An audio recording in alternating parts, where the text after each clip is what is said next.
Ja to mám teda úplne úprimne, to mám tak, že mám akoby že 4 cenníky s rôznymi cenami a vždycky podľa venue, miesta, pocitu, dátumu, ako som vybukovaný, proste posielam. Skočil som naozaj možno, ja neviem, o 600 eur priemerne na svadbu z roka na rok a to sa musí niekde odraziť, ale mám úplne, že veľmi komfortný počet svadieb, mám na tento rok nejakých 24, takže full.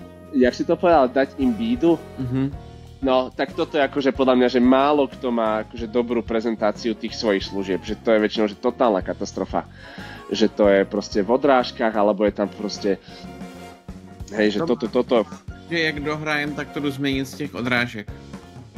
Ako ešte raz, daj. Ja, že ty to máš, hej, v odrážkach, hej?